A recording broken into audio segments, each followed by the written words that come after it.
მოგესალმებით, მონაკარი კლავ ტელეკომპანია პულსის ეთერშია. ჩვენ ვაგრძელებთ გადაცემების ციკლს, თუმცა ნელ-ნელა, როგორც დაგვირდით, ვეშვებით კორონაზე საუბარს და დღეს მე მინდა ძალიან საინტერესო თემა შემოგთავაზოთ. ყველა ადამიანისთვის ალბათ ყველაზე საინტერესო თემა სიბერე და დაბერების პროცესები. ამ თემაზე სასაუბროდ სტუდიაში მოვიწვიეთ ბატონი რამაზ ხეცურიანი, რომელსაც წარდგენა აღარ ჭირდება, ის მონაკარის სტუმარი უკვე გახდათ, მას ყველა ადამიანი იცნობს, ყველა ექიმი განსაკუთრებით. ბატონ რამაზ, მე მინდა მოგესალმოთ, ძალიან დიდი მადლობა მინდა გადაგიხადოთ სტუდიაში სტუმრობისთვის. ყველა ექიმის მასწავლებელი ბრძანდებით მინდა თქვა. და ამიტომ უფრო ახლოს გიცნობენ ჩემი კოლეგები. ძალიან საინტერესო თემა შევარჩიეთ ჩვენ გადაცემისათვის და მე ვფიქრობ, ეს ყველა ადამიანს თანაბრად აინტერესებს ახალგაზრდას საშუალო ასაკის თუ ხანდაზმულ ადამიანს რა პროცესები მიმდინარეობს ორგანიზმში დაბერებისას. დიდი მადლობა მოწვევისათვის, რაბატონო ვერიკო, მართლაც ადამიანის ორგანიზმი ურთულესი სისტემაა, მაშინ მთლიანად მთელი კოსმოსის სირთულე რომ წარმოვიდგინოთ, ერთ უჯრედშია მოთავსებული და ასეთი ერთი უჯრედი მილიარდობით აქვს ადამიანის ორგანიზმში. ამიტომ რაც შეეხება ასაკის მატებას და სიბერის პროცესებს, ესეც განსაკუთრებული კვლევართა განსაკუთრებული ყურადღების ქვეშ იმყოფება.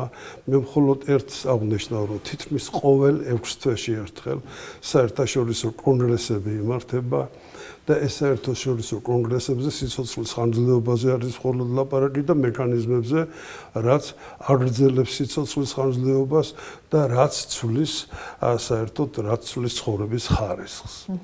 საერთოდ მე მინდა აღვნიშნო, რაბატონო ვერიკო, რომ შეხედულება იმის თაობაზე, რომ ადამიანის ორგანიზმში ცოცხალი და არაცოცხალის ერთმანეთთან დამოკიდებულება ცოტა მცდარად მეჩვენება, იმიტომ რომ არაცოცხალს იმდენი წილი უჭირავს ადამიანის ორგანიზმში, დაახლოებით 65-დან 72%-მდე არაცოცხალი და დანარჩენია ცოცხალი.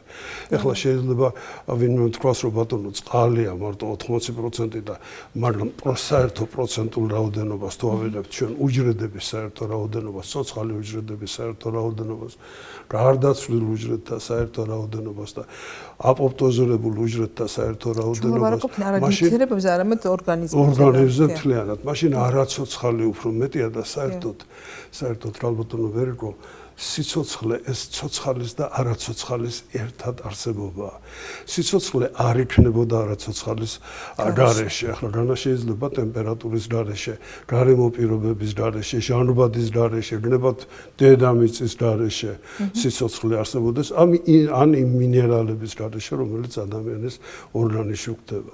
საინტერესოა ერთი გარემოება, რომ მხოლოდ ის 4 ელემენტი, რომელიც არის ნახშირბადი, წყალბადი, აზოტი და ჟანგბადი, ამ 4 ელემენტის ერთმანეთთან დაკავშირება და ერთმანეთთან დაკავშირების ფორმა იძლევა მხოლოდ სიცოცხლეს. ანუ იქმნება ორგანიზმი, რომელსაც რეპლიკაციის, ანუ გამრავლების უნარი აქვს.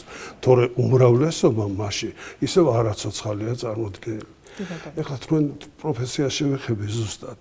ახალშობილი, როდესაც იბადება, მასში 80% მკვდარი უჯრედები ახალ შობილში 80% მკვდარი უჯრედებია, ანუ ის უჯრედები, რომელმაც მანამდე დაამთავრა სიცოცხლე, სანამ ახალშობილი დაიბადებოდა. და საერთოდ სიცოცხლისა და სიკვდილის პროცესი, კდომისა და განახლების, კდომისა და ეს მუდმივად ერთობლიობაა და ერთმანეთთან მოქმედებს ეს ყველაფერი. ზუსტად აი ამ სლაიდზე ნახეთ, რომ ჩვენი ორგანიზმის შემადგენლობაში 65% მიწერია, მაგრამ 65-ზე მეტია. 65-დან 78%-მდე. სიცოცხლე ცოცხალის და არაცოცხალის ურთიერთობა გახლავთ და არაცოცხალი თუ არ იქნება, ჩვენ სიცოცხლე არ გვექნება. ეხლა თვითონ მოდით სანამ უშუალოდ ასარწე დროზე ვისაუბრებდეთ, მანამ ორგანიზმში მიმდინარე განახლების პროცესებს მივაქციოთ ყურადღება თუ როგორ მიდის. ნახეთ რა საინტერესოა. ყოველ 10 წელიწადში ერთხელ ჩვენ ახალი ჩონჩხი გვაქვს, მთლიანად აბსოლუტურად განსხვავებული იმისგან, რომელიც ყოველ 10 წელიწადში ერთხელ. ყოველ 2-3 კვირაში ფილტვის რანახლებას აქვს ადგილი ალეულების სულ ახალი ქსოვილით არის წარმოდგენილი ყოველ 2-3 კვირაში. ყოველ 78 საათში ნახეთ კუჭის ლორწოვანის რანახლება ხდება. 10 დღეში რანისთიან რანახლებას მაგალითად რეცეპტორები. დღეღამეში მიტოქონდრიები ნახეთ რა საინტერესოა. 40 კილოგრამ ATF-ს გამოიმუშავებენ. ამ ATF-ს ჯერ გამომუშავება უნდა, მერე ADF-ში გადაყვანა უნდა, მერე ისევ ATF-ში დაბრუნება უნდა და მერე დაშლის პროცესიც უნდა. ციკლი რომელიც არ მოითხოვს რამე დანაკარგს. არავით დანაკარგოთ მიმდინარეობს. ერითროციტების სიცოცხლის ხანძლებაზე უთით ახლა ასე ვთქვათ 120 დღეა კი. ვისი ერითროციტების სიცოცხლის ხანძლება 120 დღე? ხანდაზმული ადამიანის ერითროციტების სიცოცხლის ხანძლება 120 დღე. ახალგაზრდებში 30-დან 40-მდე ერითროციტის სიცოცხლის ხანძლება არ ცდება 2 თვეს. რა მანამდე ამთავრებს სიცოცხლის. დიახ, მანამდე ამთავრებს სიცოცხლის ერითროციტი. სწორედ ამიტომ გახლავთ რომ ახალგაზრდებში ყველა პროცესები აჩქარებულია, არა მარტო ერითროციტების, არამედ სხვა უჯრედების განახლების პროცესებიც აჩქარებულია და ამითი განსხვავებით ზუსტად ჩვენ ერთმანეთისგან რომელზეც მოგვიანებით შემდეგ ვისაუბრებთ. იმუნური სისტემის მუშაობა ძალიან მნიშვნელოვანია, რომელიც ასე კვალდაკვალ გიყვება აი ამ დაბერების პროცესებს. ჯერ ვისაუბროთ სიბერის დამახასიათებელ დაავადებებზე თუ ჯერ დავიწყოთ ჯერ ვისაუბროთ ჩვენ გავაგრძელოთ ახლა და რა ხდება თვითონ ორგანიზმში რა მიდის და სანამდე მივალთ სიბერამდე მანამდე უფრო საფუძვლიანად უნდა დროის აღქმის საკითხი განვიხილოთ რატო აგვიქვამთ დროს სხვადასხვანაირად ან და რა რეჟიმში მუშაობს ეს ორგანოები და ზუსტად შემდეგ იმუნურ სისტემასაც განვიხილავთ ამასთან ერთად. ჯერ დაავადებები თქვა. დავაკვირდით ჯერ ამ სლაიდს 30-40 წლის ასაკში ნახეთ ტვინის 1 კვადრატულ მილიმეტრ ფართობზე ნეირონების რაოდენობა 825-ია 30-40 წლის 60 წლის ასაკში 640-დან 680-მდე კიდე არა უშვებს შემცირებულია 70 წლის ასაკში 400-500-ია მაგრამ ნახეთ ამას თავზე რა წერია ნეირონების რაოდენობა ცირდება გლიის უჯრედები მატულობს და მრავლდება უფრო მეტად და გლიაა უფრო მეტი და ამიტომ ნეირონების რაოდენობა შემცირებულია ეხლა რაც შეეხება თვითონ ენერგო მოხმარებას ორგანიზმში და ენერგიის გამოყოფას მე აი ასეთი სლაიდი წარმოვადგინე ნახეთ მოხუცი ზის დიდ ველოსიპედზე ახალგაზრდა პატარა ველოსიპედზე და ერთმანეთს თითქოს ეჯიბრებიან ეხლა ნახეთ მოხუცი სხვა დროში სხვა მანძილს გადის ახალგაზრდა სხვა დროში სხვა მანძილს გადის მაგრამ ახალგაზრდა უფრო ენერგიულად ჭირდება ბრუნვა იმ პატარა საბურავების რომ დაეწიოს თვითონ ერთი და იგივე დროში სხვადასხვა მანძილი გაიარა. ესე იგი, ერთი აჩქარებულია, მეორე შენელებული პროცესია. მოდით ახლა ჩვენ ერთი ასეთი რამ გავიხსენოთ. ორი მანქანა, როცა ერთმანეთის ერთნაირი სიჩქარით მიდის, თუ მეორე შეხედოთ გაჩერებული გეგონებათ, მეტყვი არ იცლება, იმიტომ რომ შენი სიჩქარე და მისი სიჩქარე ერთნაირია. მაგრამ რაც უფრო მეტად შენელებული გაქვს შენ სიჩქარე, მით უფრო მეტად აჩქარებული გეჩვენება ყველა ის, რომელიც თქვენ გეჯიბრებათ, ხო?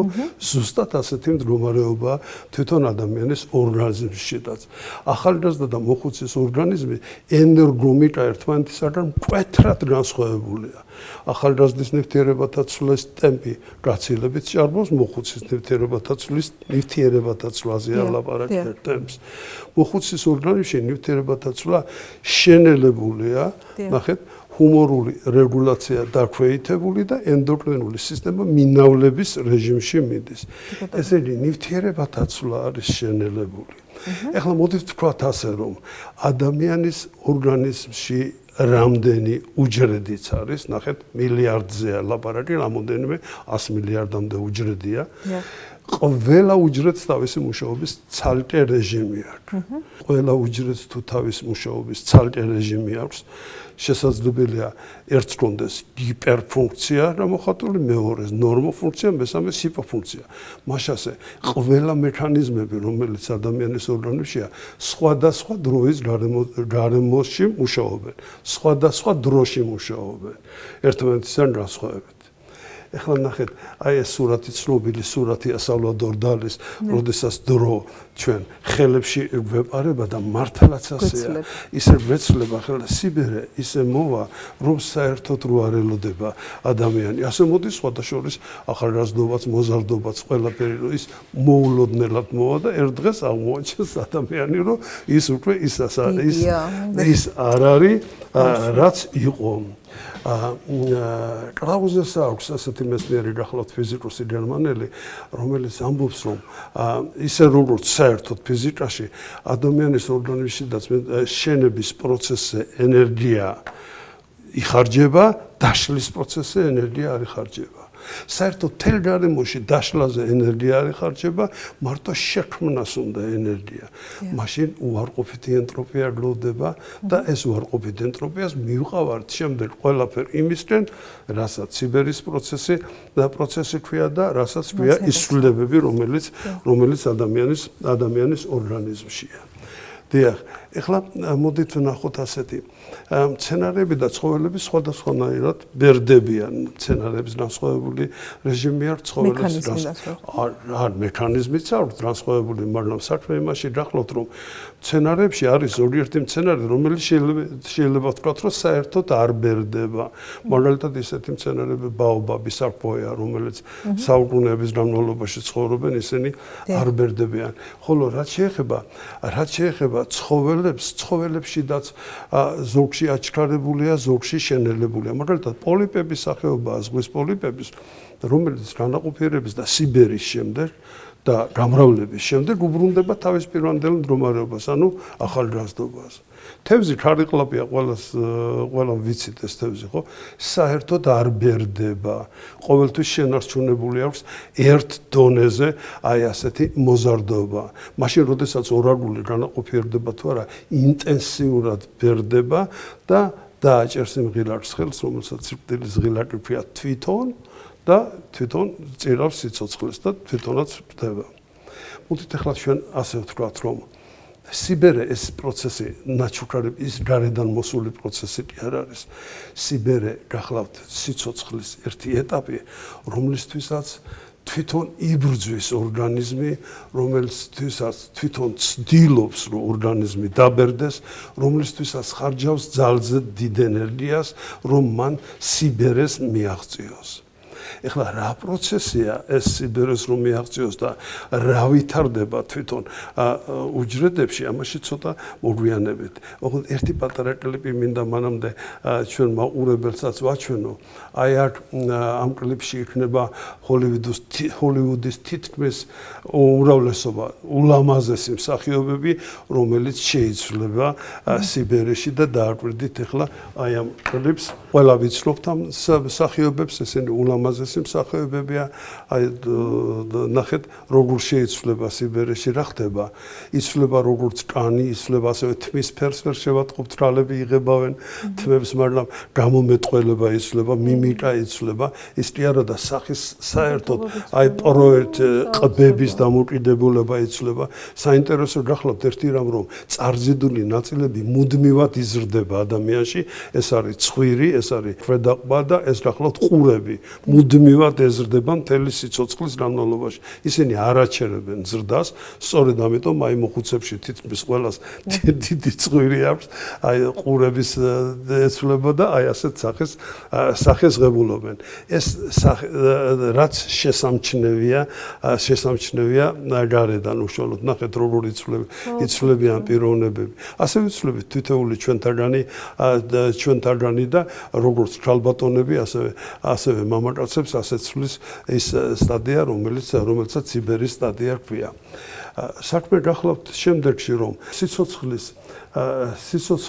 ხანგრძლივობის გაზრდამ გამოიწვია სწრაფი დაბერება გამოიწვია თვითონ მოსახლეობის და მამაკაცები უფრო მეტად მოწყვლადი არიან ამ თვალსაზრისით. მე რამდენიმე კითხვა მქონდა ამასთან დაკავშირებით. ხო, ეს იგი საინტერესო ამბავი სიცოცხლის ხანგრძლივობის გაზრდასთან ერთად აი გაზრდა ყველა ეტაპის გახანგრძლივებას უკავშირდება თუ მხოლოდ სიბერის ხანგრძლივობა იწება ძალიან კარგი შეკითხვაა ალბათ რომ ესე იგი სიცოცხლის ხანგრძლივობის მატება ეს სიბერის გახანგრძლივებაა თუ საერთოდ სიცოცხლის გახანგრძლივება აი ახლა დააკვირდით ამ სლაიდს 2015 წლიდან 2020 წლამდე 5 წელიწადში მხოლოდ 5 წელიწადში 60 წელზე მიღწეული 60 წელზე მეტი იყო 900 მილიონი და 2 მილიარდამდე გაიზარდა. ნახეთ 12-დან 22%-მდე 5 წელიწადში გაიზარდა. საფრანგეთში რომ გაზრდილიყო 10-დან 20 წელიწადში 10-დან 20%-მდე რომ გაზრდილიყო მოსახლეობის სიცოცხლის ხანგრძლივობა 150 წელი დასჭირდა. აფრიკის ქვეყნებში და ცოტა მესამე არ ქვეყნებს რომ ეძახეთ ჩვენ ისეთ ქვეყნებში როგორიც არის ბრაზილია, ჩინეთი, ინდოეთი და ესენი ამას 20 წელიწადში მოხდა ეს ყველაფერი აი ამის ზრდა. დღეისათვის იაპონელებში არის ყველაზე მაღალი სიცოცხლის ხანგრძლივობა 90 წელია საშუალო ასაკი სიცოცხლისა, თუმცა ფრანგები წერენ რომ მონაკოში 92 წელია დღეისათვის საშუალო ასაკი. ეხლა იაპონელთან დაკავშირებით ორი სიტყვა მე შემიძლია გითხრათ ესეთი რამ ერთად ძალიან პატივცემენ ქართველებს და ზუსტად განსაკუთრებულად საუბარს იწყებენ რომ ისევე როგორც ჩვენთან თქვენთანაც ხანდაზმულობა ეს არის ერთ-ერთი გამორჩეული და ნამდვილად ეხლა ჩვენს ყავს გვირები ეხლა მასიურად არა მაგრამ ჩვენთან არ არის 90 წელი 78 წელი საშუალო ხანგრძლივობა მაგრამ ეს შემორჩენილია ძველი ამბები, იმიტომ რომ ადრე ითვლებოდა რომ საქართველოში ძალიან ხანდაზმულების დიდი რაოდენობა იყო და თან სხვადასხვა არც თუ ისე სიჭარმაგაში შესული ეს ადამიანები თავის ფიზიკური მონაცემებით ძალიან დავდომილები არ იყვნენ. თუმცა მე მოხუცები, ჩემი ბებია, ბაბუა და კიდევ დიდი ბებია და ბაბუაც მახსოვს, რომლებიც ნამდვილად ვიზუალურადაც გამოიყურებოდნენ სხვანაირად, მართლა მოხუცები იყვნენ და მე თვითონ იაპონიაში გავხდით, იქ მაოცებდა ერთი რამ, რომ ასაკი 85-90 წლის ხალხი დადის სპორტულ მოედნებზე, ცურავენ, ველოსიპედით მოძრაობენ, არანაირი, ასე ვთქვათ, აი დიდი განსხვავება იყო რაში. ხა შეიძლება თითოეულ როლას შეხვდე საქართველოში ესეთი ხანდაზმული 90-95 ასაკის ადამიანები, მაგრამ ესენი ყველა სხედან სახლში, საუკეთესო თვალში სხედან მაგიდასთან, ან არიან განთავსებული ლოგიში სამწუხაროდ და იქ მათი სიცოცხლის ხარისხია განსხვავებული. ანუ ის სიბერი რაღაც სხვანაირი ჯანმრთელი სიბერი აქვს, რაღაცა აქტიურები არიან, რაღაცა სხვანაირად ვერდებიან, ასე ვთქვათ. ალბათ რომ ვერ იყო ეს დამოკიდებული გახლავთ კულტურულ ფენომენზე, კულტურაზეა თვითონ დამოკიდებული. მაგალითად, შვედეთში აი რომ წარმოედგინოთ, შვედი პენსიონერი პიროვნება. ის უზრუნველყოფილია მთლიანად თავისი პენსიით. მას პენსია ყოფნის ყველაფრისთვის აბსოლუტურად და ცხოვრობს უზრუნველი ცხოვრებით. განსაკუთრებით ცურავს დადის. რა თქმა უნდა, არა მარტო ცურავს და დადის, არამედ სკოლებია შექმნილი მოხუცთა სკოლები, სადაც 80 წლის ხალხი ჩვეულებრივად შედის და სწავლობს სხვა ენას, ან სხვა კულტურას ეცნობა. და როგორც სკოლის მოსწავლეები თქვენ წარმოედგინეთ, რომ ყველაფერი ის თამაშდება, რაც სკოლის ასაკში ბავშვებს შორის იყო გადაიწერდა გიკარნახებს, უკარნახებს, მეგობრობა, წასვლა, ეს ყველაფერი კულტურასთან რა თქმა უნდა დამოკიდებულია გარემო პირობებთან. ეხლა რაც შეეხება იმას, რომ იაპონელები უფრო სიცოცხლის ხანგრძლივობით უფრო გამოირჩევიან, სიცოცხლის ხანგრძლივობა მართლაც მაღალია იქა, მაგრამ ეს გამოწვეული გახლავთ ჯანმრთელობის სისტემის განვითარების დონით. მათი ჯანდაცვის სისტემა, ქალბატონო ვერიკო, მე გახდით იაპონიაში ერთი ემსჯერა ვარ ნამყოფი, მაგრამ ერთ-ერთი ჩასვლის დროს ჯანდაცვის სისტემაში ვნახე პროგრამა, ჯანდაცვის პროგრამა, რომელსაც ჰქვიოდა 80 წლის ასაკში 20 კბილი. მე გამიკვირდა და ვკითხე რა პროგრამა არის ეს დრო. ესო არისო ჩვენი სახელმწიფო პროგრამაო, ვაფინანსებთ სტომატოლოგიასო, ვაფინანსებთ პროფილაქტიკურ სამუშაოსო, რომ 80 წლის ასაკშიო 20 კბილი კონდეს შენარჩუნებული იაპონელ მოქალაქესო. ახლა თქვა რომ საქართველოში ალბათ 80 წლის მოქალაქე რომ ნახოთ 20 კბილი შეიძლება 100-დან 50 არ კონდეს. აი ამაშია. ნუ ძალიან დიდი სხვა ამას ვიძახი რომ ესე იგი, ანუ მოვლა უფრო ადრე და უნდა უნდა დავიწყოთ ვიდრე მათ მოხუცებულობამდე რაღაც კი, მაგრამ მოდით სანამ მოლაზე. ისაც რომ ჩვენ ეს გავაკეთოთ, უნდა თქვენ მექანიზმებს ხსნით ახლა რა შეიძლება გაკეთდეს. აი დაბერების მიზეზი. ეს ძალიან ხო მიზეზი რა არის? აი დაბერების მიზეზები. ნახეთ ახლა დაბერების მიზეზები იმდენია ჩამოთვლილი და იმდენი თეორიები არსებობს, რომ ყველა თეორიას შემდეგ აწერენ ასე რომ ამან არ დაამართლა, ეს ვერ დამართლა, ეს არ დადასტურდა და ესენი იხილება კონფერენციებზე, მაგრამ დაბერების ძირითადი მიზეზები, აი სამი მიზეზი. მეცნიერთა ერთი ნაწილი თვლის, რომ ადამიანის გენომშია ჩადებული თვითონ სიბერემდე მისაყვანის სპეციალური სამუშაოების გეგმა. სიბერემდე რომ მიდიყვანს. ანუ თითოეულმა ჩვენი თეორიის ორგანიზმში დევს დაპროგრამებული გენომში წინასა. და რას ამბობენ იცით 40 წლის ასაკს როდესაც მიაღწევს ადამიანიო თვითონ ორგანიზმი თვლისო რომ ის უკვე აღარ არის ცოცხალიო და აღარ აგრძელებს აი ამ გენომით იმ პროგრამის მუშაობასო. აღარ არის ცოცხალი ეს იმას არ ნიშნავს რომ გარდაცვლილია, მაგრამ აი ამ პროგრამის დასასრული არის 40 წელი და მის მერეო იწყება თვითგანადგურებისაკენ იმ ღილაკის ძებნა, რომელ ღილაკსაც თვითონ ადამიანი დააჭერს ხელს და თვითონ წავა იმ სამყაროში, სადაც სიცოცხლე აღარ იქნება. მეცნიერთა მეორე ნაწილს ნახეთ, მიაჩნია, რომ სიბერი არის ავადმყოფობა და ამ ავადმყოფობა მთელი მე-20 საუკუნე პურნალობდნენ სიბერეს. სხვადასხვა წამლებით, სხვადასხვა საშუალებებით, სხვადასხვა ვიტამინებით, სხვადასხვა ანტიოქსიდანტებით. ეს ყველაფერი არის წყალში გადაყრილი. არა მარტო წყალში გადაყრილი, ამ ბოლო დროს ძალიან გავრცელდა სიტყვა fake ინგლისური სიტყვა. ეს ყველაფერი მცდარი იყო და რეკლამისთვის იყო გაკეთებული. მეცნიერთა მესამე ნაწილი თვლის, რომ სიბერის მიზეზი ორგანიზმში მიმდინარეობს ჟანგვითი პროცესებია და თვითონ RNM-ში ცვლილებები არის და ეს ჟანგვითი პროცესი თვითონ ჟანგბადი აკეთებს თავის საქმეს, რაც უნდა გააკეთოს. თქვენთვის კარგად არის ცნობილი, რომ დედამიწაზე არსებულ ყველა ტორსიულ ნივთიერებაზე ყველაზე უფრო ტორსიული გახლავთ ჟანგბადი და ეს არის ჟანგბადი, რომელიც წვავს, ანგრევს, შლის ყველაფერს და ამას უმზადებს ადამიანის ორგანიზმსაც. მაგრამ თანდათანობით, როდესაც პროცესი მიმდინარეობს, როდესაც პროცესი მიდის და სიბერისკენ მივდივართ, ადრილი აქვს უპირველეს ყოვლისა, ნახეთ, თქვენ მეხსენეთ იმუნური სისტემის ცვალება და იმუნური სფერო იმდენად არა, რამდენადაც პირველ რიგში ჰორმონული სფეროს ენდოკრინულ სფეროს დისბალანსი იწყება. დისბალანსი იმდენად არა, ნელდება, ზოგიერთი ჰორმონების მაგალითად მოქმედება წყდება, საერთოდ ზოგიერთი ჰორმონების მოქმედება ნელდება და აი ეს ყველაფერი გამოიხატება ჩვენ გრძნობებში. რას ნიშნავს ჩვენ გრძნობებში? აი ნახეთ სლაიდზე. ძირითადი გრძნობები ეს არის მხედველობა, სმენა, გემოვნება, ტაქტილური გრძნობელობა და წონასწორობა. ჩვენ მახსოვს ერთ გადაცემაში ჩვენ თქვენთან საუბარი ქონდა ამის გარდა არის დაახლოებით 10 მგრძნობელობა სხვა, როგორიც არის ტემპერატურის შეგრძნება, როგორიც არის სისავსის შეგრძნება, წყურვილის შეგრძნება, ტკივილის შეგრძნება, ელექტრომაგნიტური ტალღების შეგრძნება და სხვა და თანდათანობით აი ამ მგრძნობელობის შენელებას აქვს ადგილი. მაგალითად 60 წლის ასაკში უკვე პირის ზღურში განლაგებული გემოვნების რეცეპტორების 50% აღარ არსებობს. უბრალოდ განახევრებულია. სწორედ ამიტომ გახლავთ, რომ ასაკოვანი ხალხი იგონებენ, აი დედაჩემი რო სადილს აკეთებდა, იმას აბსოლუტურად სხვა გემოქონდა.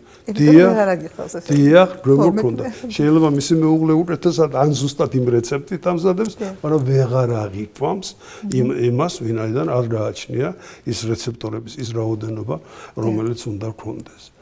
ეხლა თანდათანობით ნახეთ, უფრო მოწყვლადი ხდება ადამიანის ორგანიზმი. მაგალითად, ყველასთვის კარგად არის ცნობილი, რომ ასაკოვანმა ადამიანმა თითქოს თერმორეგულაცია აქვს დარღვეული და ამიტომ თბილად უნდა ჩაიცვას, როცა გარემო ტემპერატურა ცვალებადია. საინტერესო გახლავთ ერთი გარემოება, ქალბატონო ვერიკო. 1 კვადრატულ სანტიმეტრ კანზე სიცივის შემგრძნობი 12,000 რეცეპტორია და სითბოს მარტო 2 რეცეპტორი შეიგრძნობს. ესე იგი, ნახეთ რამდენია სიცივის შემგრძნობი რეცეპტორები. ეს მხოლოდ იმიტომ არის, რომ ორგანიზმმა დროზე მიხვდეს, არ გადაცივდეს და შეინარჩუნოს თავისი ნორმალური მდგომარეობა. დიახ, ეხლა ჰორმონებიდან განსაკუთრებული მნიშვნელობა სიბერისთვის აქვს სომატოტროპინს, ანუ ზრდის ჰორმონს. რა ბატონო, ვიზრდებით ბოლომდე, აი ყურები და ცხვირი კი გვეზრდება ასაკში, მაგრამ ზრდის ჰორმონი მარტო იმას არ აკეთებს. სომატოტროპინი, სომატომედინად უნდა გარდაიქმნას, რომ იმოქმედოს. და ეს სომატომედინი მხოლოდ ღვიძლში ხდება მისი გარდაქმნა. როცა გარდაიქმნება სომატოტროპინი, სომატომედინად, უკვე ის არა მარტო უზრუნველყოფს ორგანიზმის ზრდას, არამედ ცილის რეპროდუქციას ცვლის საერთოდ. რომ არა სომატომედინი, საერთოდ ჩვენ ორგანიზმში ცილა არ წარმოიქმნებოდა. რომ არ წარმოიქმნებოდა ცილაა ყველაფერი. მაშინ ესე იგი, სომატოტროპინის შემცირება იწვევს შენელებას აი ამ ცილოვანი პროცესების. ძალიან საინტერესო გახლავთ კიდე ერთი რამ. ესეთი ცილა RH ცილას ვეძახით ჩვენ მორფოლოგები. უпроსტად ამას უჯრედი გამოიმუშავებს რეცეპტორული აი ასეთი ცილა, რომელთაც ინფორმაცია გადაეცემა, რას აკეთებს ეს ცილა? ეს ცილა აკეთებს ითვლის მარტო გლუკოზის მოლეკულებს. აი ხვდება გლუკოზის მოლეკულას და თვლის. twins აძლევს ინფორმაციას შემოსული გლუკოზის რაოდენობის მიხედვით და სწორედ ამ ეს ცილა აკეთებს იმას, რომ twin გასცემს ბრძანებას მისი ნაკლებობის ან მეტობის შემთხვევაში გამოიყენოს რეზერვები და აი გახდომა როცა გვინდა ჩვენ გახდომა დავთქუნავთ. უნდა დაითქუნოს აი ეს ცილა, რომ არ დაგროვდეს თვითონ ცხიმის დიდი რაოდენობა. უკაცრავად რომელი ცილა უნდა დაითქუნოს? RH ცილა, ასევე RH ქვია. ეხლა ნახეთ რა საინტერესოა. ფრინველებმა თვითონ გამოიგონეს ეს ამბავი.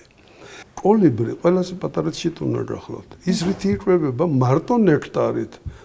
ნექტარი რა არის? ნექტარი არის ფრუქტოზა და გლუკოზა მთლიანად. მაგრამ ის წონაში არ მატულობს. იმიტომ რომ ეს RH ცილა აქვს დათქმული. დიდი რაოდენობით თუ დათქმული? კოსტა-რიკაში არის ნონიკო, ასეთი რეგიონი. დიახ. ამათთვის დამახასიათებელია, რომ ერთ ჩიქა ჩაიში 30 კოვს შაქარს ყრიან, შიგნით არც ერთი წონაში არ მატულობს. იმიტომ რომ ეს RH ცილა აქვს დათქმული. ამ RH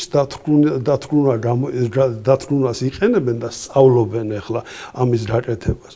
მაგრამ მეორე კიდევ მნიშვნელოვანი თვითონ აი ამ ჩვენ სიბერისთვის გახლავთ ის, რომ ინსულინის რეზისტენტობა იცვლება. რას ნიშნავს? ჩვენი უჯრედები ვერ გრძნობენ ინსულინს, არსებობს ინსულინი, მაგრამ ვერ გრძნობენ.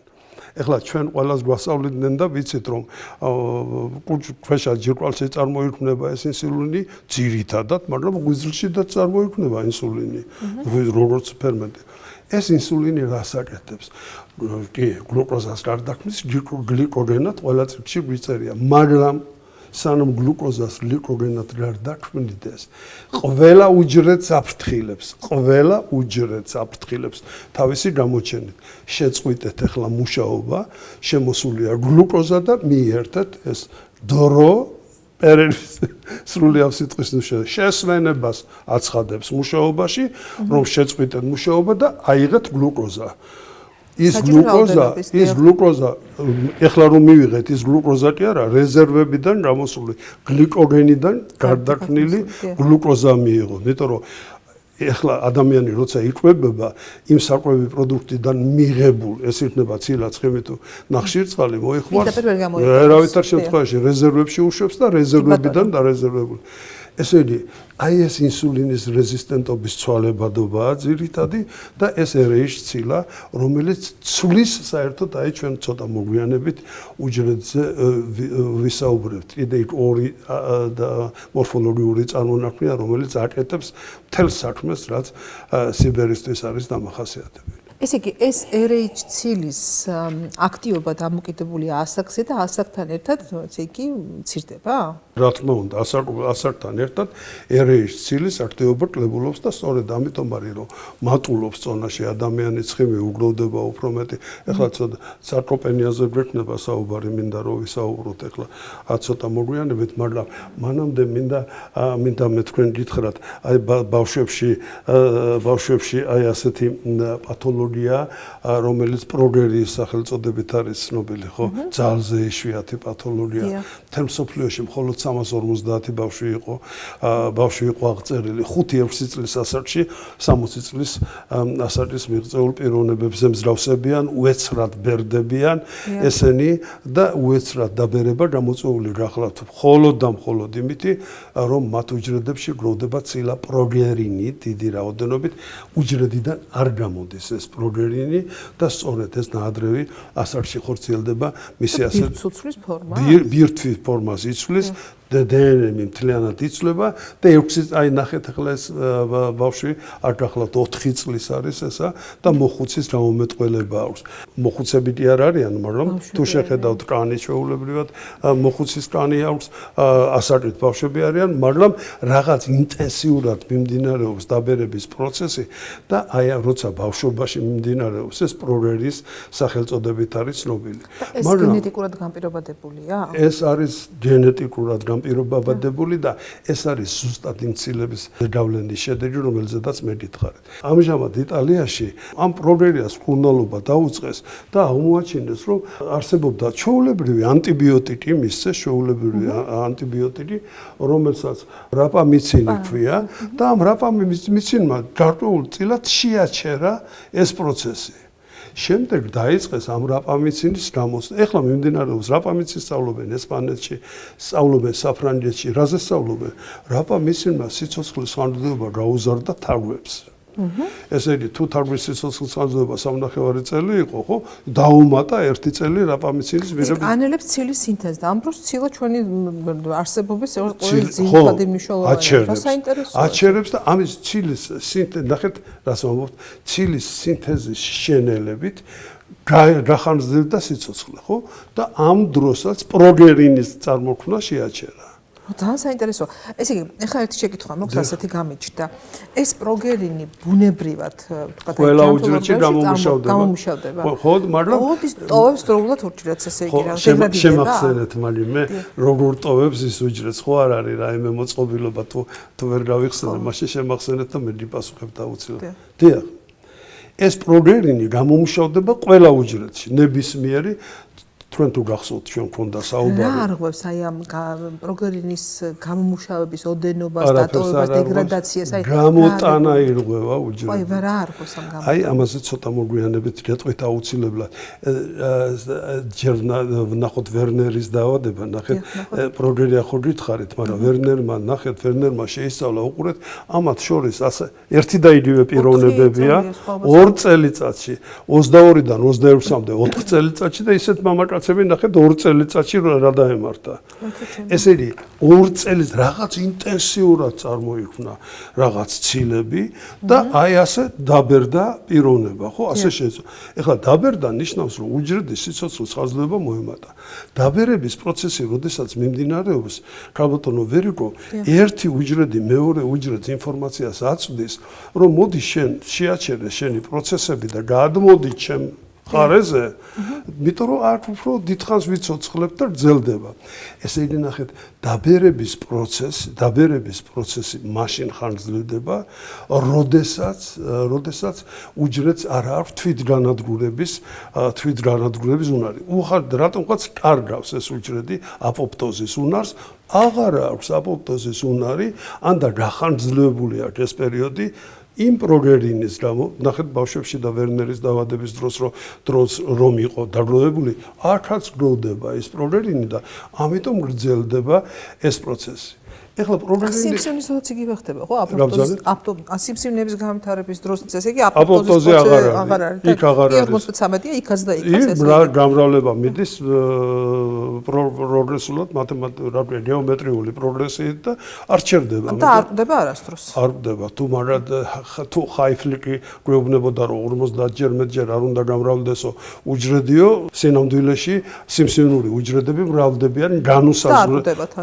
არასდროს არ ყვდება. დიახ. ეხლა ნახეთ, საქმე გახლავთ შემდეგში რომ თურმე ყველა ქსოვილს ერთნაირად არ ეხება ეს პროცესები. კუნთოვან ქსოვილთა რაც მთავარია, ყველაზე უფრო მეტად ეხება კუნთოვან ქსოვილებს. ნახეთ, აი აქ მოცემული არის 70 წლის ათლეტის აღნაგობა კუნთე მარჯვენა მხარეს, მარცხენა მხარეს და მარჯვნივ 74 წლის. ნახეთ, 4 წელია მარტო სხვაობა. ცხიმოვანი ქსოვილი როგორ გამრავლდა და კუნთოვანი ქსოვილი როგორ შემცირდა. სწორედ ეს ამიტომ რომ კუნთოვანი ქსოვილი მცირდებოდა 89 წელს როზენბერგი ასეთი ჩვეულებრივი პროფესორი გახლდათ ამერიკის შეერთებულ შტატებში და მოაწოდა ტერმინი რომ სარკოპენია. ესე იგი რა კუნთების სიმცირე. ესე იგი ასაკის მატებასთან ერთად სარკოპენიას აქვს ადგილი, ანუ კუნთების მასის შემცირებას აქვს ადგილი.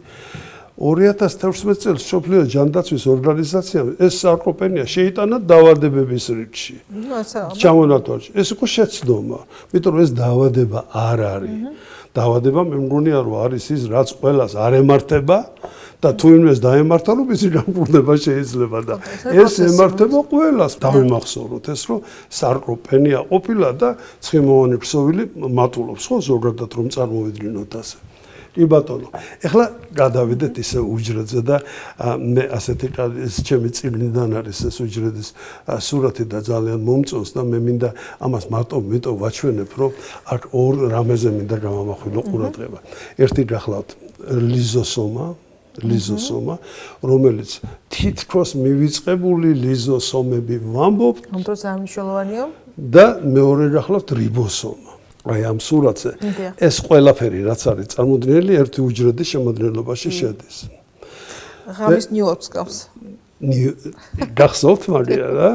და ერთ-ერთი ამერიკელი მეცნიერი გახლავთ ბეკონი, რომელმაც თქვა რომ უჯრედი რო გავზარდოთ ნიუ-იორკის ხელაო მთლიანათო და რაც კი დაწესებულებებია, რაც ხალხია, ყველა და ეს რკინიგზების, ტრანსპორტით, სულ ყველაფერი ზუსტად რაოდენობრივად გავზარდოთო, მისი გაორმაგება იქნებაო საჭირო, რომ უჯრედის ყველა ელემენტი რომ ავსახოთ. გამოჩნდეს, დიახ. 20 მილიონი მარტო მოსახლეობა 22 მილიონი ცხოვრობს მე მგონი ნიუ-იორკში.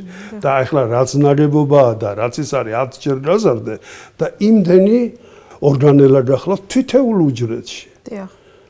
თითოეულ უჯრედში და ესენი დამოუკიდებლად მუშაობენ და თავთავიანთ საქმეს აკეთებენ ერთმანეთისაგან იზოლირებულად. ყველა უჯრედში ერთდროულად, ერთ წამში დაახლოებით 100,000 რეაქცია მიდის, 100,000 რეაქცია სჭირდება 200,000 მონაწილე რეაქციაში, ამ 200,000 სჭირდება 100,000 კატალიზატორი რეაქციის შემანელებელი.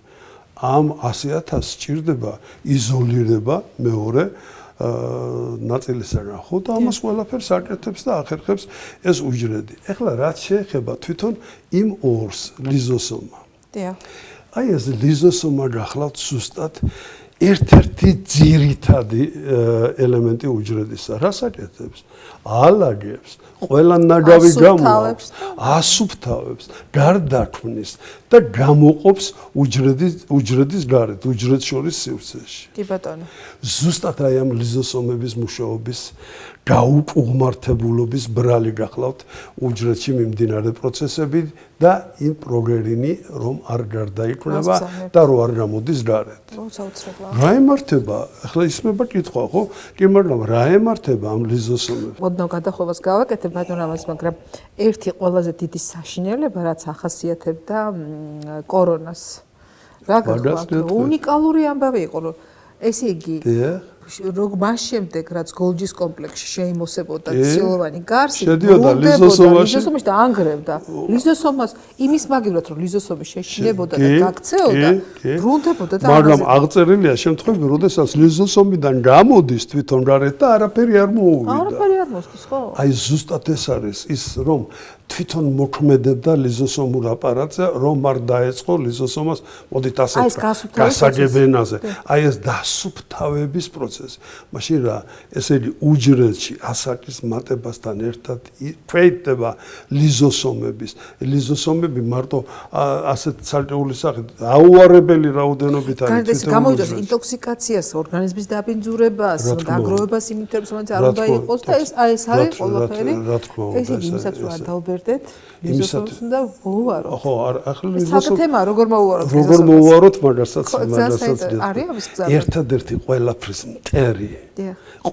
მტერი გახლავთ გლუკოზა შაქარი გახლავთ მტერი იმიტომ რომ თვითეული უჯრედის აბკის ცვალებადობას იწვევს და უჯრედის აბკში ჩვენ ვისაუბრეთ ამის შესახებაც რომ იქ არის მილიონობით ხვრელი სრული ამ სიტყვის მნიშვნელობით სადაც რეცეპტორიზის შიგნით ან რომელიც ანალიზს უკეთებს და ისე უშვებს ან და არის აკვაპორინები რომელიც პირდაპირ ხსნიან და წყალს ისე უშვებენ და გამოდიან არის ამ აკვაპორინებით შედის ასევე კალციუმი ნახეთ კალციუმი განსაკუთრებით ვახსენე ეს კალციუმი გახლავთ კიდევ ერთ-ერთი ყველაზე უფრო მოქმედი აგენტი თვითონ უჯრედის იონი რომელიც ჭირდება მემბრანას სწორედ ამიტომ გახლავთ რომ რძის პროდუქტები არ უნდა მივირთვათ ასაკში შესულმა ადამიანებმა რძის პროდუქტები ნაკლები რაოდენობით იმიტომ რომ კალციუმი შედის მეტი რაოდენობით კალციუმი დაკავშირებულია შემდეგ კალიუმთან კალიუმი ნატრიუმთან და ამათი ცვლა რო არ მიმდინარეობს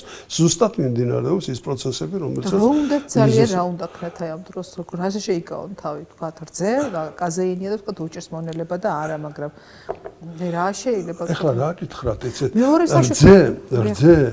რძე გახლავთ ერთადერთი პროდუქტი რომელსაც კაცრად განსაზღვრული მიღების პერიოდი აქვს ადამიანისათვის ეს არის ახალშობილობის პერიოდი როდესაც რძე უნდა მიიღოს ბავშვობის პერიოდი სხვათა შორის მე მინდა გითხრათ ერთი რამ რომ მარტო ადამიანია ერთადერთი ცხოველი რომელიც სხვა ცხოველის რძეს მიირთვევს თავისას კი სხვასაც თორე ისე ყველა ცხოველი თავის იმიტომ რომ რძე ყველაზე უფრო რთულად გადასამუშავებელი პროდუქტი გახლავთ ეხლა მარტო ის რომ წარმოვიდგინოთ რომ თეთრი ვეშაპების რძეში 40% ცხიმია წარმოიდგინეთ ახლა 40% ცხიმი ეს გახლავთ გამღვალი ჩვეულებრივი კარაქი რო წარმოიდგინოთ და იმის გადამუშავებაა საჭირო ღვიძლი ბატონო იმ ლაქტატ დეჰიდროგენაზას გამოიმუშავებს მარტო მაშინ როდესაც ახალშობილობის პერიოდია და მოზრდილობის პერიოდია დანარჩენი სხვა ფერმენტები სჭირდება იმას რომ გარდაქმნას ეს პროდუქტები და ამიტომ უჭირს მისი გარდაქმნა სხვათა შორის მე მინდა გითხრათ რომ რასობრივი დამოკიდებულებაც არსებობს რძესთან მაგალითად ჩინეთში ვერსად ვერ ნახავთ ხაჭოს რძის პროდუქტს იმიტომ რომ არა აქვთ იმათ ის ლაქტატ დეჰიდროგენაზის დიდი ნაკლებობა და ამიტომ ვერ იყენებენ მოკლედ ესე იგი რძის პროდუქტებიც მოქმედებს ამაზე და პირველი არის გლუკოზა რომელიც მოჭარბებული რა ანუ აბერებს რძის პროდუქტები და გლუკოზა მაგრამ აი ბოლო პერიოდში ისმის ხოლმე ბატონო რამაზ რომ მარხვის დროს მოხუცებს ნუ აუქცალოთ რძის პროდუქტები არ მიიღონ ესე იგი არ არის სწორი მეთოდისა არა ანუ მარხულობით უნდა იმარხულონ მოხუცებსაც ისევე როგორც ცილოვანი პროდუქტები აუცილებლად უნდა მიიღონ ნახშირწყლები, ცილები და ცხიმები, ხო, სამი პროდუქტი. რომელსაც ღებულობთ ჩვენ, ხო?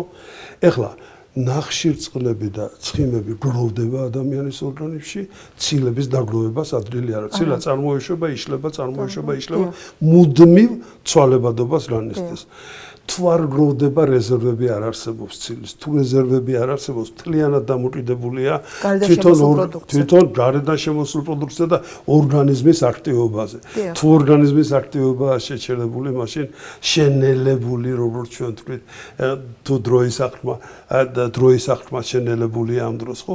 მაშინ რა ხდება? ამიტომ ცილოვანი პროდუქტები უფრო მეტი მოჭარბებული რაოდენობით უნდა მივიღოთ და რა სახით? ჩვეულებრივი ცილების სახით შედის ბარდა, ლობიო, სხვადასხვა პარკოსნებიც არის, ხორცი აუცილებლად მისაღებია. აი, ასაკში მაგალითად რა ჯობია, რომ ცილა მიიღოს ხორცის სახით თუ ყველის და ხაჭოს სახით მაგალითად. ეხლა დეტალურად დიეტოლოგი არ გახლავართ მე.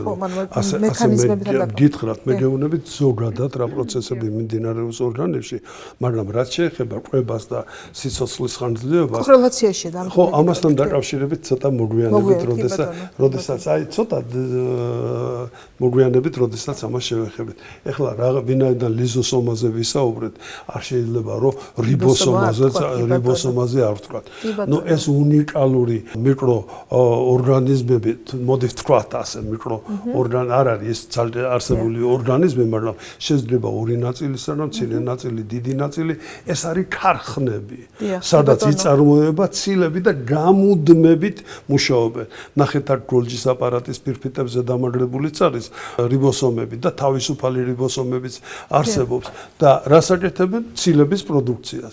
ესე იგი, ძირითადად ჩვენი სიცოცხლის ხანგრძლივობას და სიცოცხლეც დამოკიდებულია პროდუქციაზე და დამოკიდებული გახლავთ ნარჩენების და განთავისუფლებაზე ერთ შემთხვევაში რიბოსომები, მეორე შემთხვევაში ლიზოსომები წარმოება და მისი აღწარმოება.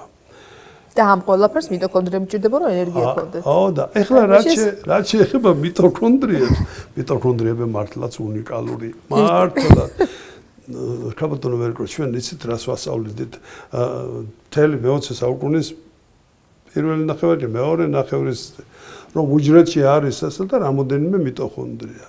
რამოდენიმე მიტოქონდრია კი არა, თითოეულ უჯრედში თურმე მიტოქონდრიების რაოდენობა შეიძლება 800 და 1000 იყოს.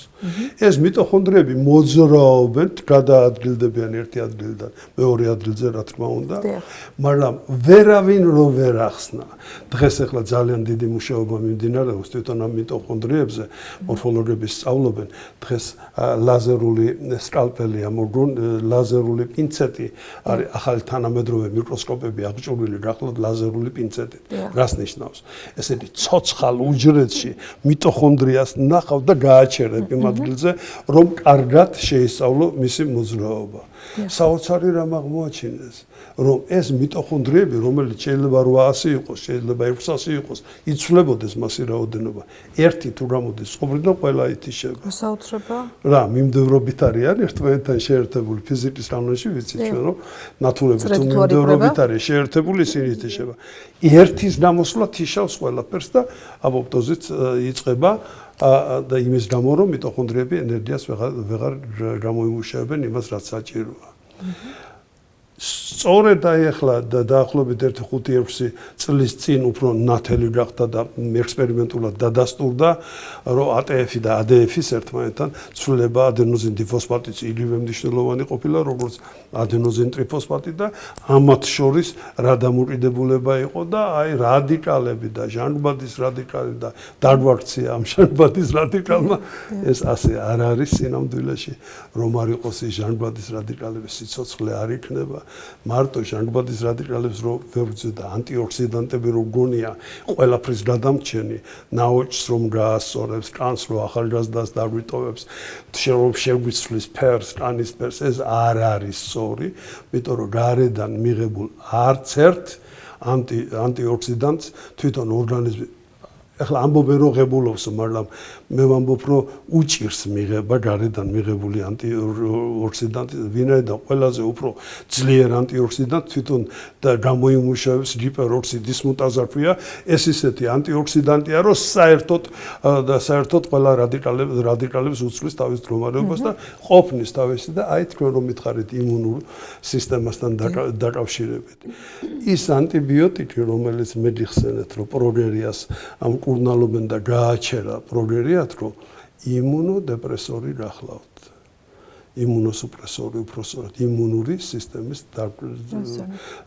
შემანელებელი ეხლა ნახეთ რა მივედით ეს დილევის წინაშე მივედით რა ვქნათ ახლა ჩვენ ახალგაზრდას ასარში შეუნელოთ ცილის პროდუქცია მაშინ რას მივიღებთ ახალგაზრდა მოხუცებს თუ მოხუცებულობის ასარში გავზარდოთ ცილის პროდუქცია მაშინ რა გავახანძლებთ მოხუცებულობას ხო ხო ასეა რა დილემის წინაშე ვდგავართ დილემის წინაშე ვდგავართ საქმე იმაში გახლავთ რომ ეს პროცესი აუცილებლად ერთი მიმართულებით მიდის არავითარ შემთხვევაში მისი უკან შემოbrunება არ შეიძლება არც მისი აჩქარება შეიძლება მარტო შენელების პროცესი და ჩვენ თუ შენელებულ ცირის პროდუქციას ისედაც შევანელებთ მაშინ რა შვებით ვამძიმებთ უფრო სიბერის მდგომარეობას მაშინ რა არის გამოსავალი აი დღერძელები რატომ არიან დღერძელები აი თქვენ ნახავთ აუარებელი ლიტერატურა ნუ მიიღებთ ხორცის პროდუქტებს და იცხოვრებთ დიდხანს მე მინდა გითხრათ რომ არც ერთი დღერძელი 90 დღერძელად ითვლება 90 წლის ასაკისეულ ხო არც ერთი დღერძელი ვეგეტარიანელი არ ყოფილა ხო რა საინტერესოა ეს და არც ვეგეტარიანელები ვერ ხდებიან დღერძელები ხო რა საინტერესოა ის კი არა და საფრანგეთში 2 წლის წინ გარდაიცვალა ყველაზე უფრო დღერძელი ქალბატონი ლუის კამილა ერქვა ამ ქალბატონს 125 წლის ასაკში გარდაიცვალა 117 წლის იყო როცა მიატოვა სიგარეტის მოწევა ხო ეს ძალიან საინტერესოა 100 წლის როცა იყო 1 კილოგრამ შოკოლადს ჭამდა დღეში. ნახეთ, აი ყვებაზე დაკავშირებული არის თუ არა დღერძელობა. ხო, გლუკოზა ხა შოკოლადს ჭამდა. თქვენ წეგან ახსენეთ, რომ იაპონელები სწავლობენ დღერძელობასა და მართალი ბრძანდებით. და ხარისხი. მართალი სიცოცხლის ხარისხს და იაპონიაში უდიდეს ყურადღებას არცევენ ამ მცენარეული წარმოშობის და დღერძელობის. მსოფლიოს ყველა ქვეყანაში, სადაც მიმდინარეობს დღერძელობის კვლევა აფხაზეთშიდაც მიდიოდა და იაპონელები იყვნენ ჩამოსული ისინი სწავლობდნენ მე მაშინ რექტორი გახდი და მორიშიტა პროფესორი მორიშიტა იყო ჩამოსული და აქედან უზრუნველყავი რომ მაშინ აფხაზეთში ჩასულიყვნენ და შეესწავლათ ეს პროცესები სხვაგანაც არიან ჩვენთან დღერძელების ზოგიერთი ის ყველაზე მეტი იყო მაინც საქმე გახლავთ შემდეგში სადაც კი შეისწავლეს ეს დღერძელები მაგალითად რეგიონები დღერძელების რეგიონები დღერძელობა ყვებასთან დამოკიდებული არ არის. რას ვცანით? არავითარი ყვებითი შეზღუდები დღერძელებს არ ქონიათ, იყვებებოდნენ ყველაფრით, ეწეოდნენ სიგარეტს. რაც ის ტრადიციებში იყო. რასთან იყო დამოკიდებული? ყველა სადაც დღერძელობა რეგიონებში არის გავრცელებული, წყლის ხარისხზეა დამოკიდებული. რას ვცანით? და რას? რომ წყალში კალციუმის რაოდენობა არის მცირე. ანუ სუბუქი წყალი. ანუ ჩვეულებრივი გამოყენება. ანუ კალციუმი უნდა მიიღოს ცოტა რაოდენობით. ცოტა რაოდენობით უნდა მიიღოს. ახლა ჩვენ გონია რომ აი დეკალცინაცია დაეწყო ძვლების და აუცილებლად კალციუმი უნდა მიიღო და კალციუმი კი არა ზოგიერთი. აი ზუსტად ძვლებში კალციუმის ჩალაგება სჭირდება უკვე ისეთი ჰორმონები, რომელიც ახალგაზრდობის შემდეგ არ ლაგდება. გარედან მიწოდებული კალციუმი იქ არ ჩალაგდება და აი ეს არის ძვლებს იქმედის. უჯრედს აზიანებს რა. უჯრედს აზიანებს კი ბატონო. ახლა რაც შეეხება აი ამ რეგიონებს მე ძალიან მომწონს სხვათაშორის ბევრი მაქვს საკითხული და შრომებს ავარ ცნობილი ჩვენთან ახლოს არის საკა ავღანეთის ტერიტორიაზეა ავღანეთის იქეთა განაპირა მდინარე ჩამოდის ერთი რომელსაც ქვია ხუნძა და ამ ხუნძას რეგიონში ხეობაში ცხოვრობენ ხუნძელები რომელსაც ხუნძახებს ეძახიან აი ნახეთ არ ბერდები ეს არის ბებია შვილიშვილი მაგრამ როგორი შვილიშვილია ნახე მეხუთე თაობის შვილიშვილია სიცოცხლის ხანგრძლივობა აქვთ ყველა დღერძელია უმრავლესობა დღერძელია კი ბატონო რასაკეთებენ ახლა ძალიან ლამაზი ხალხია სხვათა შორის აი დაგვირდით ახლა აი ამ სურათებს და ყველაზე დიდი რაოდენობით მიირთმევენ ისინი გარგარს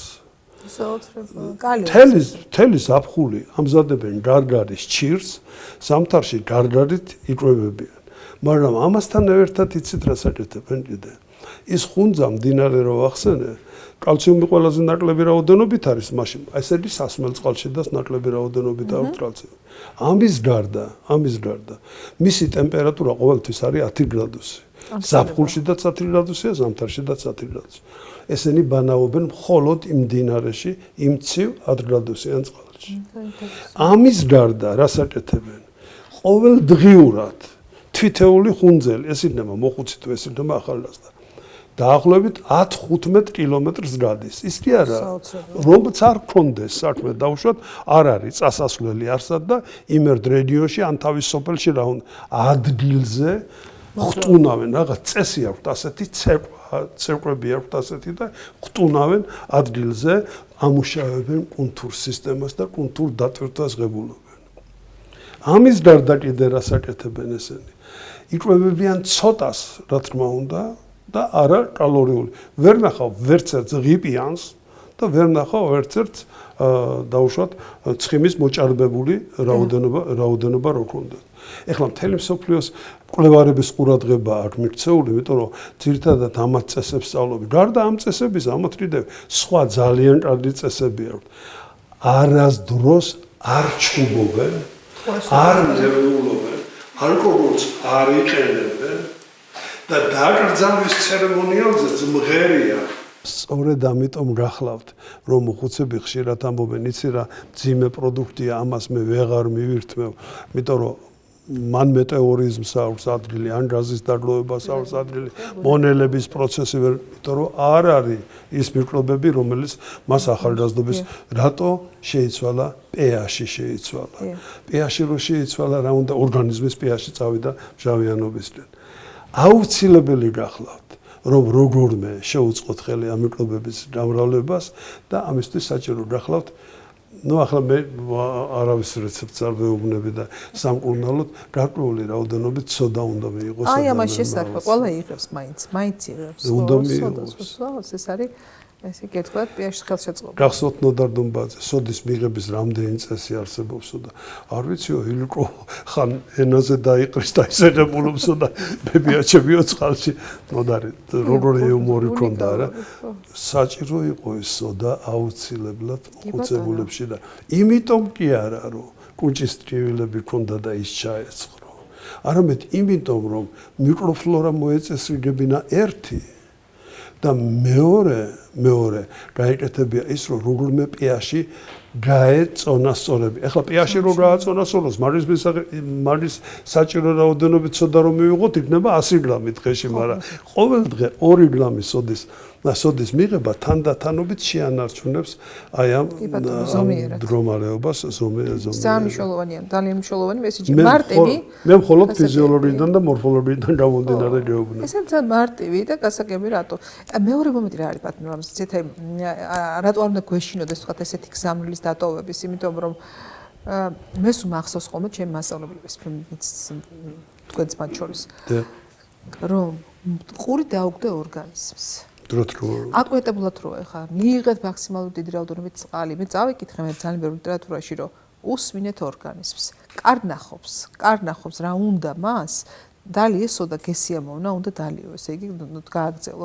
პირველად შეიძლება იზოლებით გააკეთო ეს, მაგრამ თუ შენ ასევეა ფიზიკური დატვირთვაც. ხო, ასევე ფიზიკური დატვირთვა. სანამ და სიამოვნებს. ხო, ვიდრე სიამოვნე, ისე უნდა აკეთო, ყური უნდა დაუგდო შენ ორგანიზმს. მოგწონს მჟავე, კატეგორიულად არ უნდა უთხოვო, მე თუ არ ვჭამ, შენ არ ჭამ, იმიტომ რომ ჩვენ ისეთი ინდივიდუალურები ვართ და ისეთი ინდივიდუალური პროცესები მიდის, რომ გასაოცარიცაა თქვა, აი რატო უნდა რაღაცა რაღაცა ჯიშის ადამიანებს ვთქვათ, ერთი გვარის ადამიანებს რომ უფრო მწარმჟავე მოსწონთ, ვერ უცხოთ ტკბილი მოსწონთ, მაგრამ ერთი ფაქტია, რომ ჩვენი გადაცემის რეზიუმეში ვთქვათ, რომ გლუკოზა ყველა შემთხვევაში მავნებელია. ის ყველა შემთხვევაში განიჭებს სიამოვნებას, იმიტომ რომ ენდორფინების გამომუშავებას უწყობს ხელს. თუმცა კი აი ვერ ვიტყვით ახლა იმ ხამბატონთან დაკავშირებით, თუმცა 100 სასახში იღებდა 1 კილოგრამ შოკოლადს. თუ ძალიან გინდა ტკბილი, ალბათ რაღაცა რაოდენობით უნდა მიიღო, მაგრამ იქ ცოტა ზომა გაჩერების, იმიტომ რომ არ გაღრმავდეს შენი სიბერე, ეს არ მნიშვნელოვანია ნამდვილად და ვერგო, ჩვენ ვერ შევეხეთ დროის აღქმის საკითხს და მე მინდა ხო, რატომ ჩქარდება პროცესი და ქალი და მამაკაცის დაბერებისაც ძალიან საინტერესოა, რატომ ქალი და მამაკაცი რა თქმა უნდა. თუ ვიტყვით სიცოცხლის ხანძრიობა რატო მამაკაცის უფრო ნაკლები ვიდრე ქალის, მე მინდა გითხრათ, რომ ყველა მამრის სიცოცხლის ხანძრიობა უფრო ნაკლები ვიდრე მდედრის. ნებისმიერ ცხოველში და მავნე ცხოვრების წესად ძალიან არა, XY ქრომოსომაში აქვს საკითხი, სხვადასხვა სიგრძე სიგრძის არიან ესენი და ამიტომ ნაკლებად სტაბილურია. X როცა ერთი სიგრძის არის და უფრო ხანძლივად მიმდინარეობს მან სხვა პროცესები მიდის და ამ X როდესაც სხვადასხვა უფრო ნაკლებად სტაბილურია.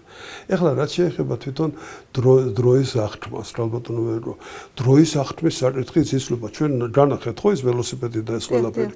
მაგრამ თქვენთვის კარგად არის ცნობილი, რომ არსებობს ასეთი ბავშვობის დროს ტიკები რო აქვს ბავშვს, ხო ტიკი, სახეზე ტიკი. უძრაობები უნებლიეთ, თუ შევამოწმოთ დროის აღქმას ასაკის მატებასთან ერთად შეცდომით არის. ძალიან ადვილი შესამოწმებელია სხვათა შორის. წამზომი უნდა ჩართო დააჭერ ხელს და აი როცა იფიქრებ რომ გასულია ერთი წუთი მერე დააჭირო ისევ ხელი ნახავ რომ შენ შეშლება და ემახალებს და არ შეეშლება უფრო ზუსტად აღნიშნავს. ეხლა რატო ვახსენე ეს ტიკები? იმ ბავშვებს რომლებსაც ტიკები აქვთ დროს უფრო სწორად აღიქვამენ. რატო? მეტყვი რომ წინაცენტრალური ხვეულის დაღიზიანებაა მუდმივი და ჩართულია. და ის ბავშვები, რომელიც დაფანტულები არიან, დაფანტული ყურადღების ბავშვები არსებობს ასეთი, ხო? იცით თქვენ ეს პატარა ბავშვები, ხო? იმას ერთ ადგილზე მიტო ვერ დასვამ, რომ ნელა მიდის იმისთვის დრო და შენ რომ 5 წუთი გონია დასვა, იმისთვის ეს არის მთელი წელიწადი და ამიტომ არის ის მოусვენარი. ეხლა მოდი დავსვათ ასეთი კითხვა. მაშინ დროის დასვლა თუ მიღებული ინფორმაციის გადამუშავებაზე არ არის დამოკიდებული? არის დამოკიდებული მიღებული ინფორმაციის გადამუშავებაზე.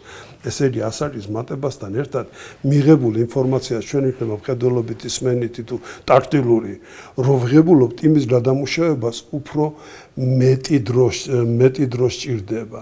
მეტი დრო რო სჭირდება, რითი დავიგებთ მეტი დრო სჭირდება.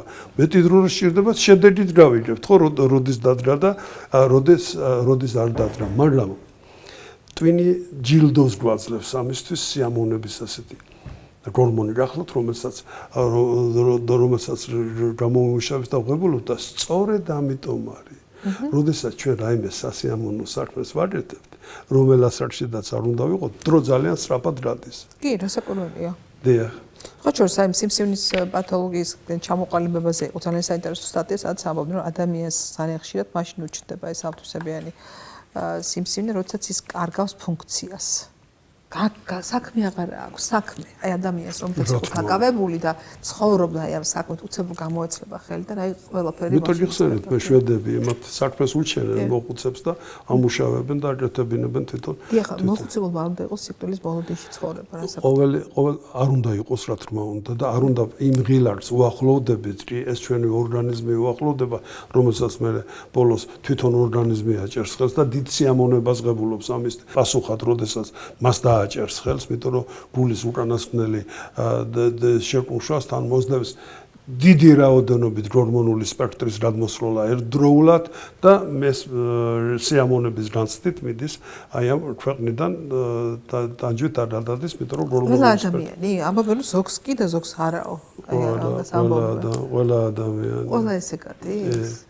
ზურაბ ხელაძეს აქვს სხვათა შორის თავის სადოქტორო დისერტაციაში შესწავლილი აი ეს მომავტავი ადამიანების ჰორმონული სპექტრი და საოცარი შედეგები ჰქონდა. უშუალოდ სისხლის ანალიზიდან აღებული მომავტავების რეანიმაციაში მუშაობდა მუშაობს იცნობთ რომ ბატონ ზურაბს და მას აქვს აი ასეთი შესწავლილი. ძალიან დიდი მადლობა მინდა გადაგიხადოთ ეს ამოუწურავი და საინტერესო ინფორმაცია და ალბათ ეს არის თემა რომელზეც დაუსრულოთ შეიძლება ვისაუბროთ და იფიქრო და საფიქრალი და აი საინტერესოა ძალიან ჯამში მაინც ესე იგი მივდივართ რომ ეს ადამიანის ცხოვრება არის რაღაცა ერთი გარკვეული ციკლი რაღაცა და კიდევ ბევრი კონფერენციები ჩატარდება ბატონო ვერიკო.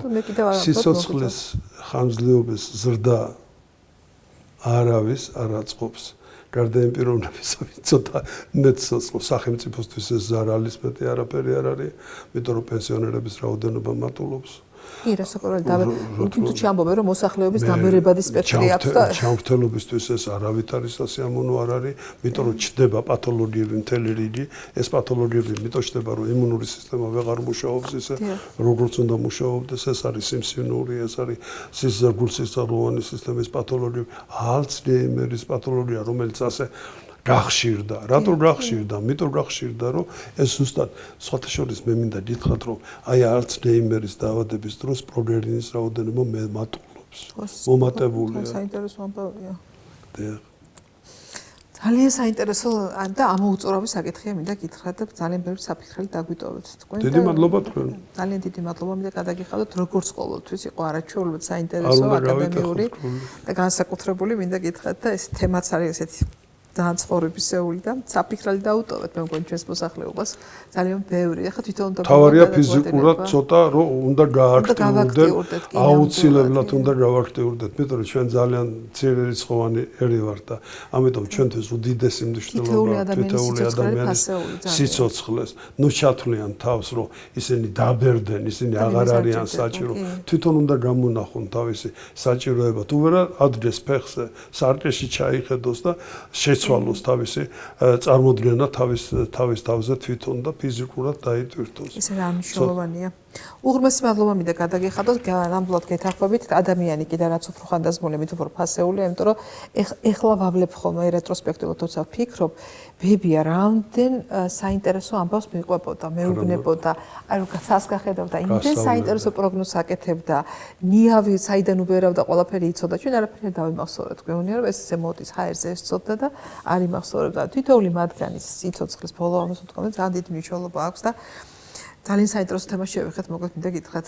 ძალიან დიდი მადლობა მინდა გადაგიხადოთ, კიდევ გელოდებით არაერთხელ ჩემ სტუდიაში. დიდი მადლობა. კიდევ ამშვიდობებით ჩვენს ტელემაყურებელს, ვფიქრობ ძალიან საინტერესო და ყველასათვის აქტუალურ თემაზე ვისაუბრეთ. მე კი გემშვიდობებით მომავალ შეხვედრამდე ტელეკომპანია პულსის ეთერში. ნახვამდის.